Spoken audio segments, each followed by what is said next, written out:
संघानां रसानां छंदसामपि मंगलानां च कर्तारौ वंदे वाणी विनायकौ। नमामि सद्गुरुं शांतं सच्चिदानंद विग्रहं पूर्ण ब्रह्म परानंदम ईशमानंदी वल्लभम। माधुर्यरसकल्लोलां शिवशक्त्यैकरूपिणीम् अमृतानुभवार्थाय वंदे ज्ञानेशनंदिनीम्। श्रुतिस्मृतिपुराणानाम् आलयं करुणालयं नमामि भगवत्पादं शंकरं लोकशंकरम। आज मैं अत्यंत आह्लादित हूं, उत्साहित हूं। वह इसलिए कि जिनके बारे में मेरे अंतःकरण में अपार आदर का सागर लहरा रहा है, ऐसे भगवत पूज्यपाद आदि शंकराचार्य महाराज के जीवन चरित्र के बारे में आप सब लोगों से कुछ बात करने का अवसर मुझे प्राप्त हुआ है। मैं हृदय से आभारी हूं। नांदेड़ की श्री दुर्गा पाठशाला के संस्थापक और संचालक वेदशास्त्र संपन्न श्री विश्वास शास्त्री जी घोड़स्कर का कि उन्होंने मुझे 2 दिन पूर्व इस प्रकार का अनुरोध किया कि भगवान आचार्य की जयंती का अवसर आ रहा है और मैं मेरी वाणी से कुछ पुष्प उनके पवित्र जीवन को अर्पित करूं। यह तो मेरे लिए आनंद और सौभाग्य का विषय है और वास्तव में हर सनातन धर्मी को, हर भारतीय को और वस्तुतः मनुष्य मात्र को इसमें अत्यंत आह्लाद प्राप्त होना चाहिए कि वह भगवान आदि शंकराचार्य महाराज के जीवन चरित्र से परिचित हो, उनके विचारों का अनुगमन करना इस देश का सौभाग्य रहा है सहस्राब्दियों से, किंतु उनकी जीवन गाथा को भी जानना चाहिए, क्योंकि यह एक ऐसा व्यक्तित्व है जिसके ज्ञान के सामने सारा संसार नतमस्तक है। पूरे विश्व में भारत की पहचान आध्यात्मिक देश के रूप में है और अध्यात्म की नींव दर्शन शास्त्र होते हैं। इन दर्शन शास्त्रों का जब विचार करते हैं तो संपूर्ण भारत की सबसे पहली पहचान भगवान आदि शंकराचार्य महाराज है। शांकर दर्शन अपने आप में अद्भुत, अकाट्य प्रमाण, धारदार तर्क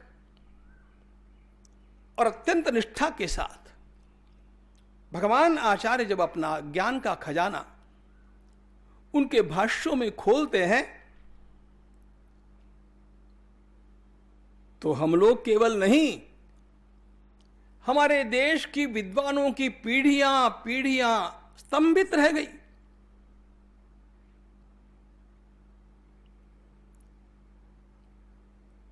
विद्वानों का जो अनुसरण भगवान आचार्य को प्राप्त हुआ वह केवल उन्हीं को प्राप्त हुआ है। विद्वत्ता के क्षेत्र में, ज्ञान के क्षेत्र में वे सर्वोपरि रहे ही, लेकिन इस राष्ट्र को उन्होंने एकता के सूत्र में बांधा। चतुर्दिक मठों की स्थापना करके और अखंड अविरत संचार करके उन्होंने इस देश को बांध दिया। वेदों के अध्ययन को, आई हुई ग्लानि को दूर कर दिया। सामाजिक एकता के लिए, समन्वय के लिए पंचायतन पूजा आदिकों के माध्यम से उनके द्वारा किया गया प्रयास अद्भुत है। आज हम वेदों का, वेदांत का चिंतन करते हैं, आदर के साथ करते हैं, और अब तो पूरा विश्व वेदों की ओर, वेदांत की ओर मुड़ रहा है। इसका सर्वाधिक श्रेय यदि किसी एक व्यक्ति को जाता है तो वे भगवान आदि शंकराचार्य महाराज हैं।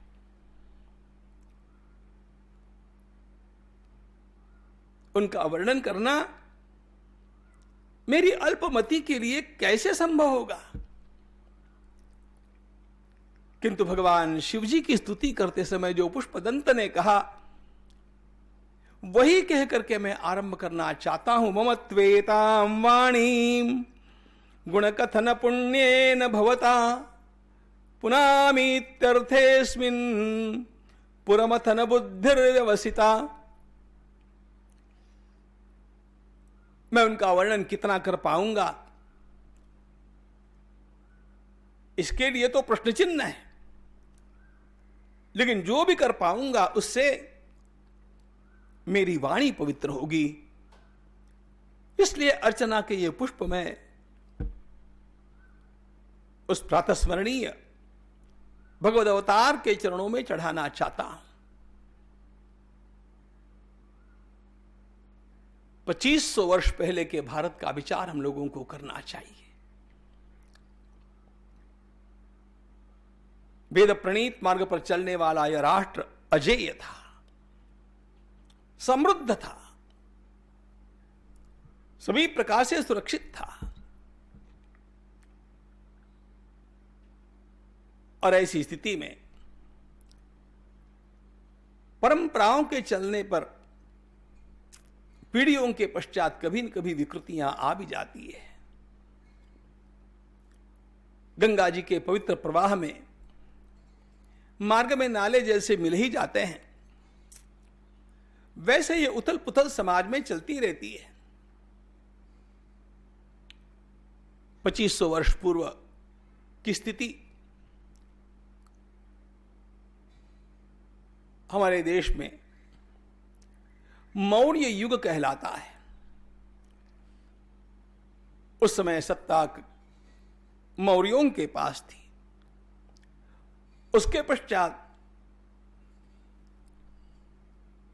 शुंगों के पास थी, कुषाणों के पास थी, गुप्तों के पास थी। इस देश की यह राज परंपरा है। इस राज परंपरा को अपने मत से, अपने मीठे मीठे शब्दों से प्रभावित करके मूल वेदों का अनुसरण करने वाली इन परंपराओं को भ्रांत कर दिया गया, और ऐसा होने लग गया कि राजाश्रय को पाकर के हमारे देश में बौद्ध मत का अत्यंत विस्तार हुआ।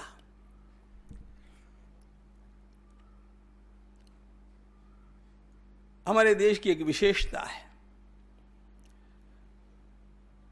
हमारी परंपराओं में शास्त्रार्थ होते थे, विरोध होते थे, एक दूसरे को परास्त करने के लिए प्रयास किए जाते थे, क्योंकि वैचारिक स्वतंत्रता यहां पर आरंभ से रही। चारवाकों को भी अपना मत यहां पर कहने की छूट थी,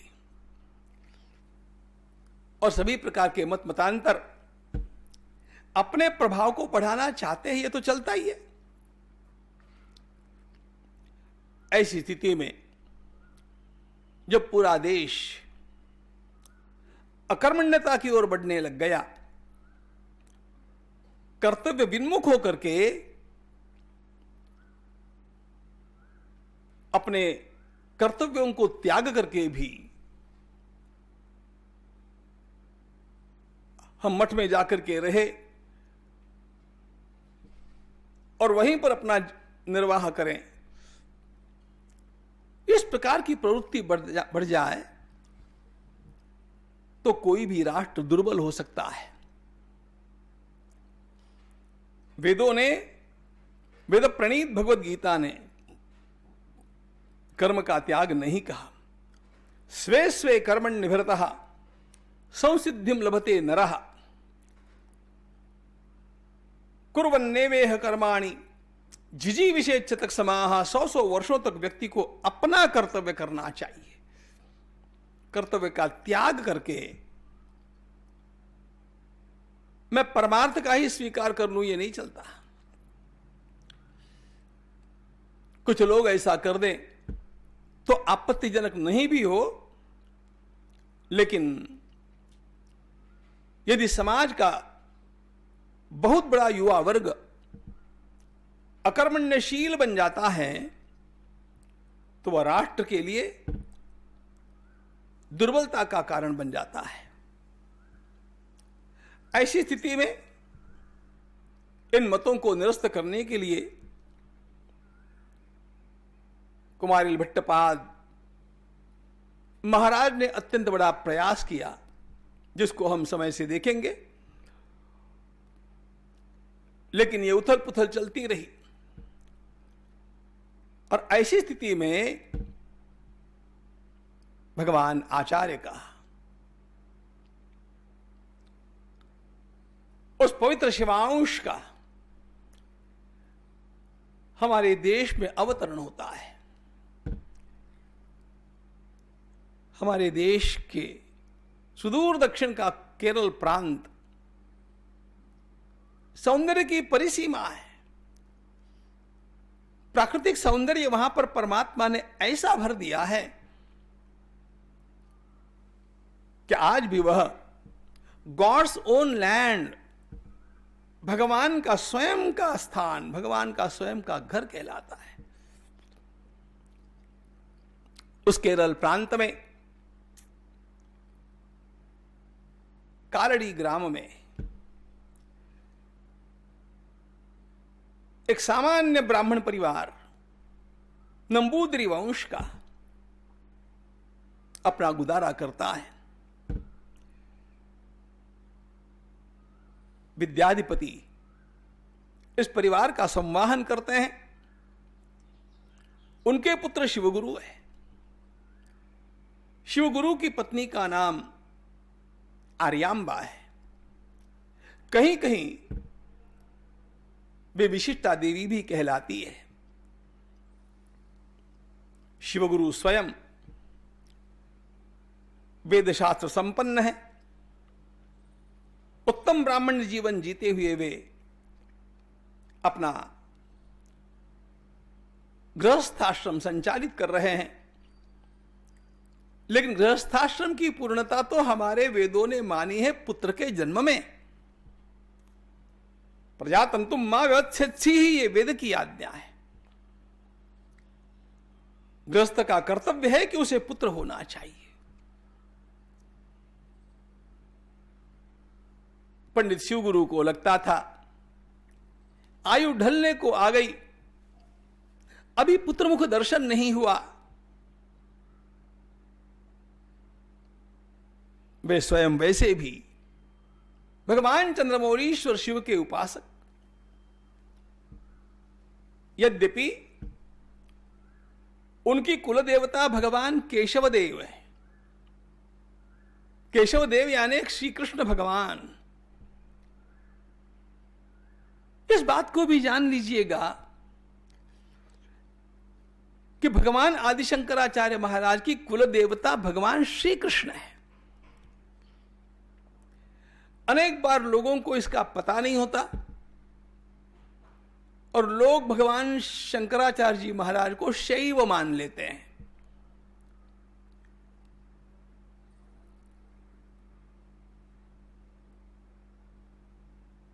वे शैव नहीं है। शंकर इस नाम से भ्रमित मत होइए। शास्त्र की भाषा में बोलना है तो वे वैदिक है, स्मार्त है, और इसलिए उनमें सब देवताओं की पूजा चलती है। लेकिन श्री कृष्ण भगवान तो उनकी कुल देवता है। आज भी कालड़ी में जहां पर भगवान शंकराचार्य महाराज का जन्म स्थान है, उसके सामने भगवान केशव देव का, भगवान श्री कृष्ण का वह मंदिर वैसे के वैसे खड़ा है। भगवान श्री कृष्ण कुल देवता होने पर भी शिवगुरु पुत्र प्राप्ति के लिए चंद्रमौलीश्वर शिव की आराधना करते हैं, क्योंकि शिव जी की आराधना जल्दी फलवती होती है। भोला भंडारी भगवान महादेव भक्तों को जो चाहे देते रहते हैं। इस प्रकार की धारणा प्राचीन काल में भी थी, आज भी है, और वह सत्य है। तो चंद्रमौलीश्वर भगवान शिव की आराधना शिव गुरु कर रहे हैं,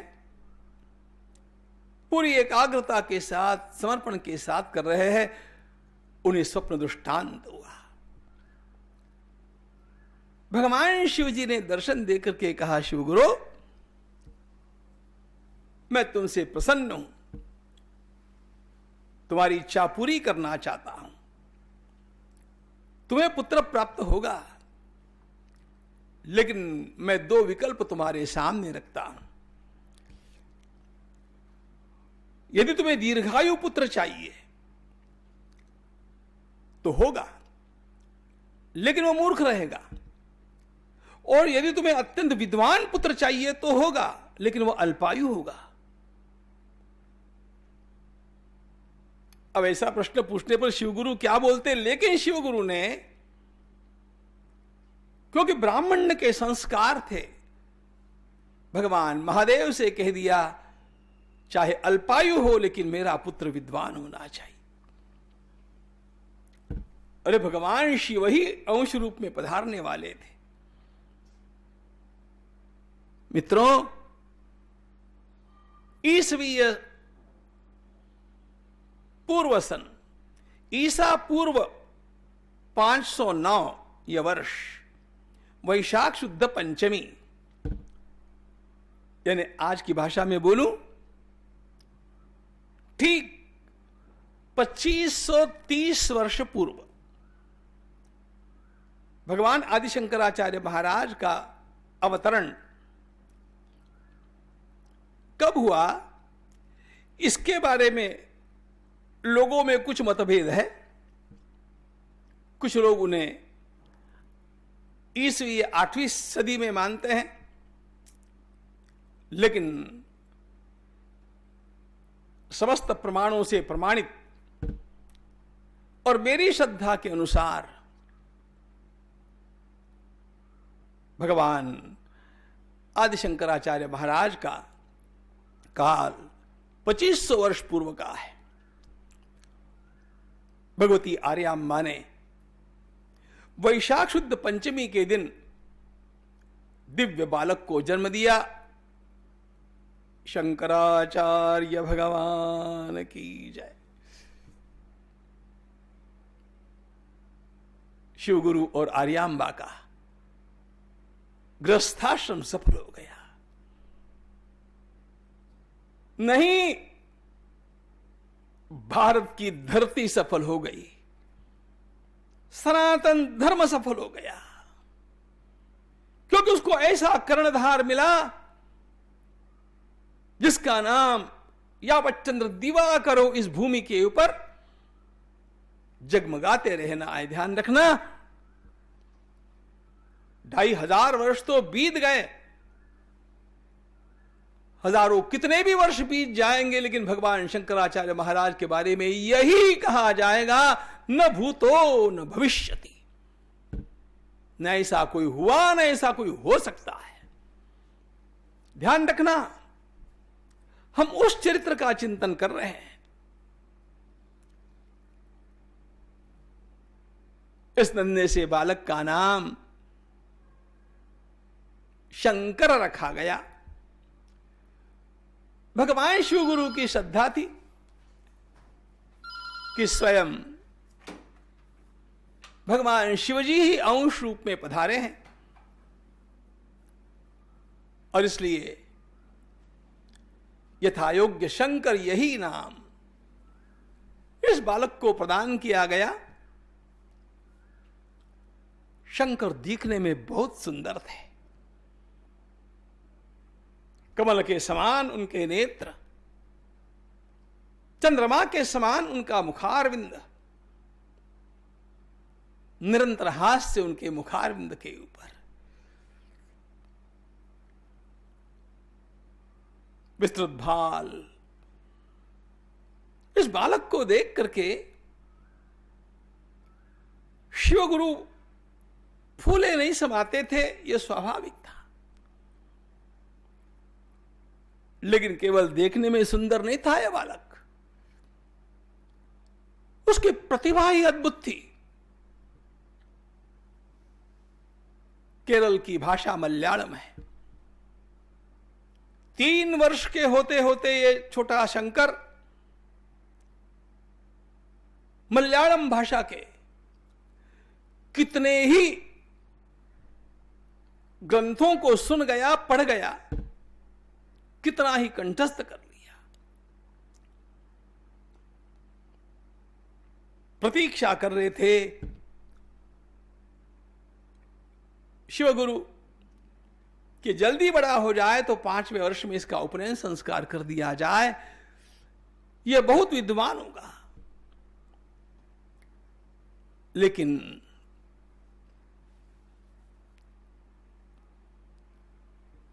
वह सद्भाग्य शिवगुरु के लिए उपलब्ध नहीं हुआ। छोटा सा शंकर 5 वर्ष का हुआ भी नहीं, उससे पहले ही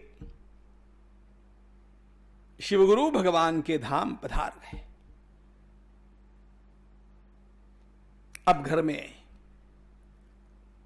आर्यांबा माता है, छोटा बाल शंकर है।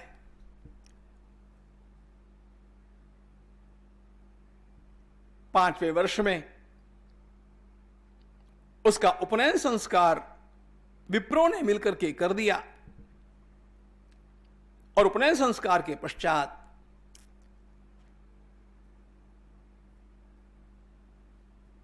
अपने ही गांव की एक पाठशाला में शंकर अध्ययन के लिए पहुंच गया। ध्यान रखना मित्रों, हमारे देश के हर गांव में गुरुकुल थे, पाठशालाएं थी। हमारा देश विद्वानों का देश था। हर बालक को यहां पर शिक्षा मिलती थी। पापी अंग्रेजों ने इस देश की शिक्षा पद्धति को नष्ट किया, और शिक्षा पद्धति को नष्ट करने के लिए उन्होंने सब सारे गुरुकुलों को पहले समाप्त किया। इस बात को आप विस्तार से जानना चाहते हो तो धर्मपाल जी के ग्रंथों को पढ़िएगा। ईसवी सन 1818 के पूर्व इस देश में कैसी शिक्षा थी, इसका सप्रमाण पूरा वर्णन आपको उसमें मिलेगा। यह देश विद्वानों का था। भारत शब्द का अर्थ ही है भा यानी आभा, तेज, विद्या का तेज, ज्ञान का तेज। उसमें जो रत है उसे भारत कहते हैं। यहां अनपढ़ कोई था ही नहीं।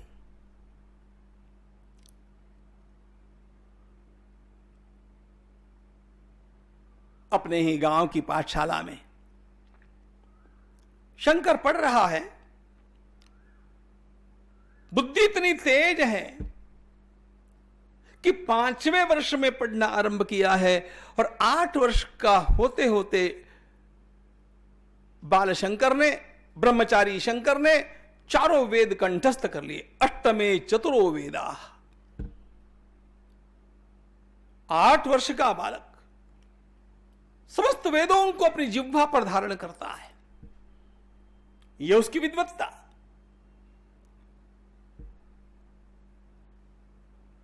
अच्छा, ये जो गुरुकुल होते थे, इनमें जब बालक रह करके पढ़ाई करते थे तो उनके आहार की, भोजन की व्यवस्था क्या होती थी? इस देश को जरा समझ लीजिए। ये ब्रह्मचारी गांव में भिक्षा मांगने के लिए जाते थे और गांव के लोग भी, मेरे घर पर कोई ब्रह्मचारी आया, इससे आह्लादित होकर के स्वयं को धन्य मानते हुए उसे भिक्षा प्रदान करते थे। आज भी, अभी तक यह पद्धति चालू है, क्षीण हो गई, लेकिन है। आज भी हमारे आलंदी के बालक माधुकरी भिक्षा मांगते हैं और आसपास के गांवों में जा जा करके भी मांगते हैं, तो गांव के लोग पलड़े बिछा करके उनका स्वागत करते हैं, अपनी रोटी में से कुछ उनको देते हैं और स्वयं को धन्य मानते हैं।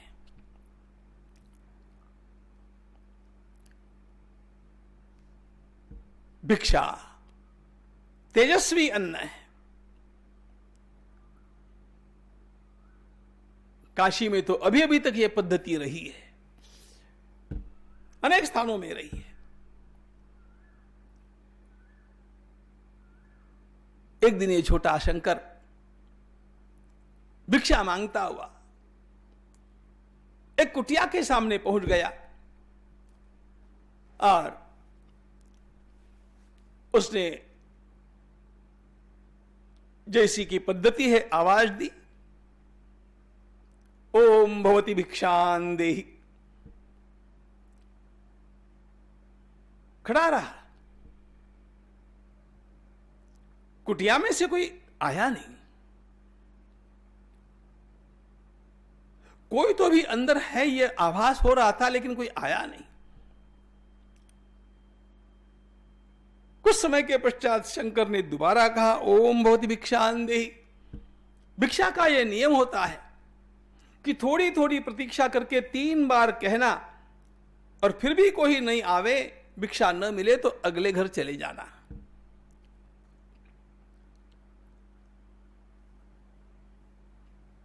कुछ समय के पश्चात एक प्रौढ़ विधवा ब्राह्मणी बाहर आई। उसकी आंखों में आंसू थे। शंकर ने पूछा, मां क्या हुआ? आंसू पोंछते हुए उसने कहा, अरे तुम जैसा तेजस्वी ब्रह्मचारी मेरे घर पर भिक्षा मांगने के लिए आया, लेकिन मैं क्या करूं? घर में कुछ नहीं था, इसलिए मैं ढूंढ रही थी कि तुम्हें भिक्षा देने के लिए कुछ मिल जाए।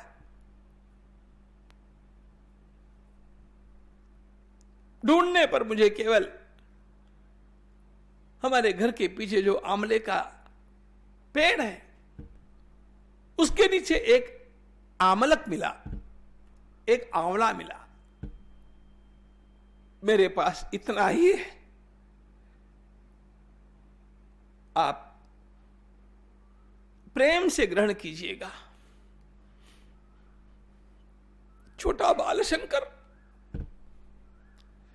उस माता की श्रद्धा को देख रहा था, उसकी विपन्नता को देख रहा था।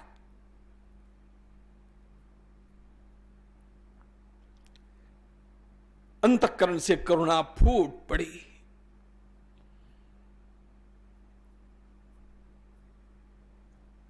करुणा का प्रवाह फूट पड़ा। भगवान आचार्य ने कहा, मां एक आमलक भी पर्याप्त है, आपने श्रद्धा से दिया है ना, दीजिए। भगवान आचार्य ने आमलक व आंवला अपने हाथ में लिया और आचार्य वहीं पर हाथ जोड़ करके खड़े हो गए। ये छोटा बाल शंकर है।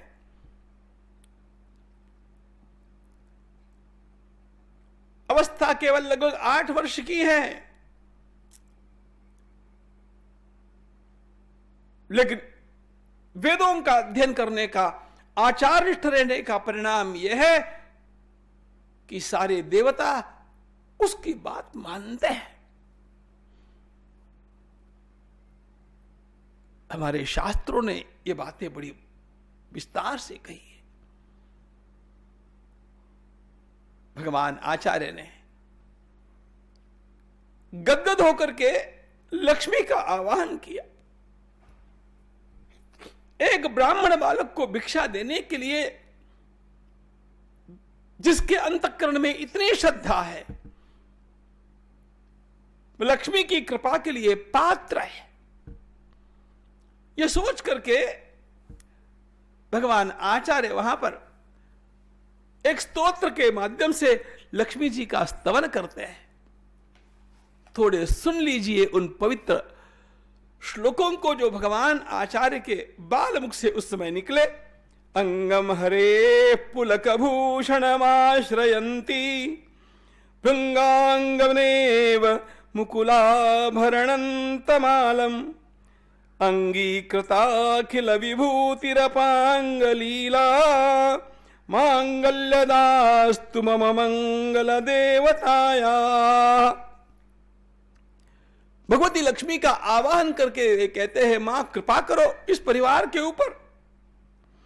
श्रुत्यै नमोस्तु शुभ कर्म फल प्रसूत्यै रत्यै नमोस्तु रमणीय गुणार्णवायै शक्त्यै नमोस्तु शतपत्र निकेतनायै पुष्ट्यै नमोस्तु पुरुषोत्तम वल्लभायै संपत्कराणि सकलेन्द्रिय नंदनानि साम्राज्यदान विभवानि सरोरुहाक्षि त्वद्वन्दनानि दुरिताहरणोद्यतानि मामेव मातरनिशम् कलयन्तु मान्ये।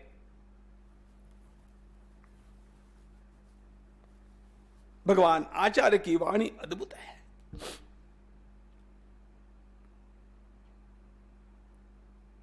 उनके द्वारा गाया गया पहला यह स्तोत्र है जो लक्ष्मी जी का है। और ध्यान रखना, भगवान आचार्य के द्वारा वे जिस तीर्थ में गए, जिस मंदिर में गए, जिसके सामने खड़े हो गए, तो उनके मुख से ऐसे ऐसे स्तोत्र निकले हैं जिनकी तुलना संसार में किसी की भी वाणी के साथ नहीं की जा सकती। छोटा बाल शंकर खड़ा है, नेत्रों को मूंद करके लक्ष्मी का आवाहन कर रहा है।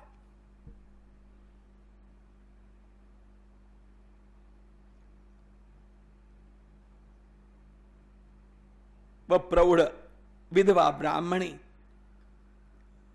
हाथ जोड़ करके देख रही है, उसके पीछे क्या हो रहा है। उसकी कुटिया के ऊपर सुवर्ण के आमलक बरस रहे। हिरण्यवर्णाम हरिणीम सुवर्ण रजतस्त्रजाम भगवती लक्ष्मी सुवर्ण के आमलकों की वृष्टि कर देती है। ध्यान रखना मित्रों, वेद धर्म की रक्षा के लिए, वैदिक बालकों के लिए, वेदाध्ययन के लिए जो जितना दान करेगा, श्रद्धा के साथ करेगा,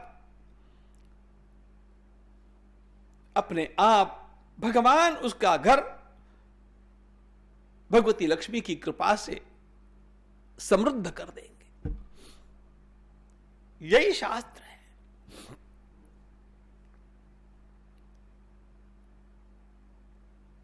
यह बाल शंकर की करुणा है।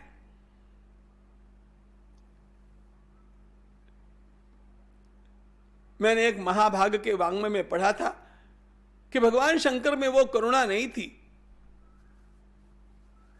जो भगवान बुद्ध में थी। ये अधूरे अध्ययन का परिणाम है। भगवान शंकर की वाणी का वैभव ही ऐसा है, उनकी बुद्धि का वैभव अलग है, तीक्ष्ण है, हृदय का वैभव प्रेम से भरा हुआ है, वाणी पर सरस्वती का विलास है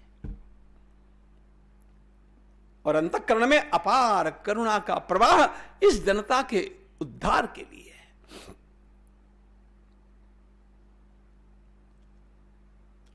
अष्टमे चतुरो वेदा, 8 वर्ष की अवस्था में बालशंकर संपूर्ण वेदज्ञ हो गए। उसके पश्चात शास्त्राध्ययन आरंभ हुआ। सारे शास्त्रों को उन्होंने 12वें वर्ष के आते आते समाप्त कर दिया। 12 सर्वशास्त्रविद।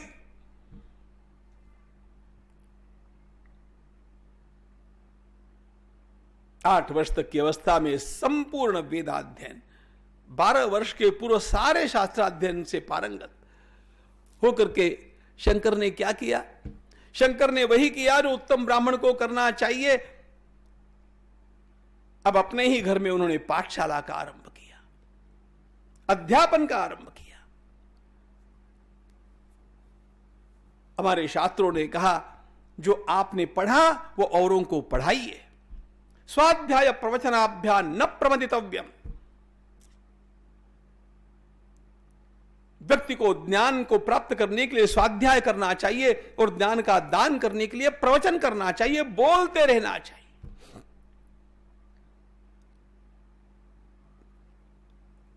अरे कुछ पीढ़ियों पूर्व तक हमारे ब्राह्मणों के घरों में घर घर में पाठशालाएं थी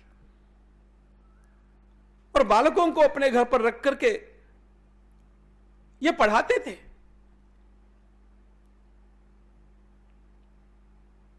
छोटे पंडित शंकर ने भी यही कार्य आरंभ कर दिया। उनकी विद्वत्ता का यह सौरभ सर्वत्र फैलने लगा कि छोटा सा शास्त्री बड़ा विलक्षण पंडित है, समस्त शास्त्रों में निष्णात है। उस समय केरल के नरेश राजशेखर थे। उन्होंने अपने मंत्री को भेजा। राजाओं का कर्तव्य है कि वे अपने प्रदेश के विद्वानों की दखल लें, उनका आदर करें, उनकी आवश्यकताओं को पूर्ण करने की सेवा अवश्य करें। महाराज केरल नरेश राजशेखर ने अपने मंत्री को भेजा बुलाने के लिए कि पंडित शंकर को सभा में बुलाइएगा आदर के साथ। लेकिन छोटे पंडित ने कहा मैं आकर के क्या करूंगा?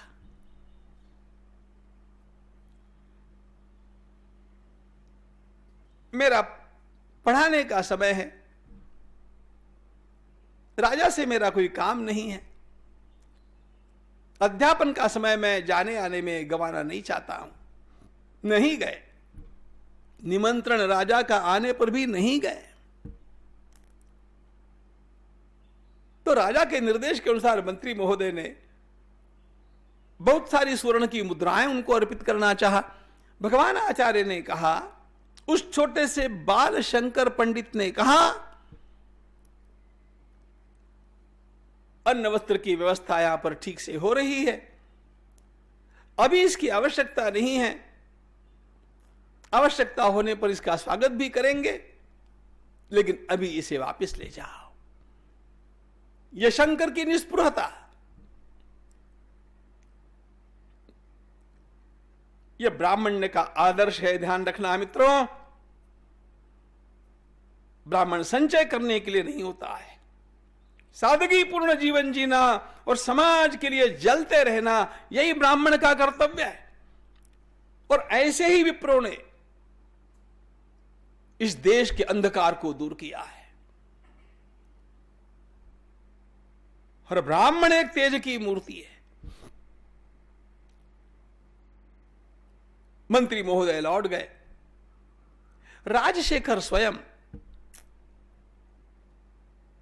विद्वान भी थे, विद्वानों के चहेते भी थे। उन्होंने स्वयं शंकर के पास आगमन किया, कहा कि मैं आपसे अत्यंत प्रभावित हूं, मैंने 3 नाटक लिखे हैं, आप सुन करके उनकी समीक्षा कर देंगे, संशोधन कर देंगे तो अच्छा होगा। पंडित शंकर ने राजा से उन नाटकों को सुना, समीक्षा करके उसकी राजा की सराहना की। राजा प्रसन्न होकर के विदा हुए। अध्ययन के उपरांत अध्यापन तो चल ही रहा था। इन्हीं दिनों में एक बात हो गई। उनकी माताजी आर्यांबा रोज नदी पर स्नान करने के लिए जाती थी। वहां की नदी का नाम है पूर्णा, प्रदेश की भाषा में उसको अलवाई कहते हैं। नदी दूर थी। एक दिन जाते जाते वृद्ध माताजी गिर गई, चोट आई, कराहने लगी। शंकर को लगा मेरी मां को यह कष्ट नहीं होना चाहिए। रात भर अपने इष्ट देव केशव के सामने, कृष्ण के सामने बैठे और कहा, कृष्ण कृपा करो, आपको क्या बताऊं, प्रातः काल के होते होते नदी ने मार्ग बदल दिया और वो नदी आज भी भगवान आचार्य के घर के समीप से बह रही है। नदी का प्रवाह अपना मार्ग बदल दे, ये कृष्ण की कृपा। ये तो सब हुआ, लेकिन आचार्य इससे संतुष्ट नहीं थे।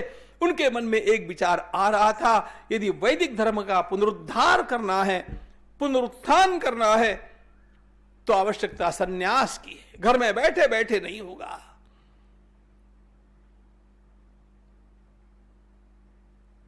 न विद्यया न प्रजया धनेन त्यागे नहीं के अमृतत्वानुषु, त्याग की आवश्यकता है, सन्यास की आवश्यकता है। मैं घर में बैठ करके जो काम करूंगा उसकी एक सीमा होगी, मुझे व्यापक होना चाहिए, सन्यास लेना चाहिए। लेकिन माताजी सन्यास देने को तैयार नहीं, और मां की अनुमति के बिना सन्यास होता नहीं। हमारे धर्मशास्त्र ने हम लोगों को यह बंधन किया है कि पुरुष यदि विवाहित है तो पत्नी की अनुमति के बिना सन्यास नहीं ले सकता, और यदि वो ब्रह्मचारी है तो मां की अनुमति के बिना सन्यास नहीं ले सकता। आर्यांबा मां अपने पुत्र को सन्यास के लिए कैसे अनुमति दे सकती है? वो तो देख रही थी सपने कि बढ़िया पुत्र वधू घर में आएगी और मैं पौत्र का मुख देखूंगी। मां के सपने ये थे, शंकर के सपने कुछ और थे। बाल्यकाल से ही महापुरुषों के जीवन में यह बात दिखेगी आपको, उनके सपने कुछ और ही होते हैं। समर्थ रामदास स्वामी इसी अवस्था में 10-11 वर्ष की अवस्था में अपनी मां से कहते हैं, न आई चिंता कर तो विश्वाची, मां मुझे संसार की चिंता है, धर्म की चिंता है, इस देश की चिंता है, मैं घर में कैसे बैठ सकता हूं। भगवान आचार्य के भी अंतःकरण में यही आत्यंतिक उत्सुकता, तीव्र वेदना धर्म संस्थापना के लिए, लेकिन मां की अनुमति मिले कैसे? माताजी तो तैयार होगी नहीं। भगवान आचार्य के अंतःकरण में आया हुआ विचार सत्य ही होना था। ऐसे महापुरुषों के अंतःकरण में आने वाले विचारों के लिए देवता भी उस प्रकार की परिस्थिति का निर्माण कर देते हैं। कैसे वह घटना घटी जिस घटना से ये बाल शंकर संन्यास ग्रहण करके उत्तर की ओर चल पड़ता है, फिर देखेंगे। ज्ञानेश्वर महाराज की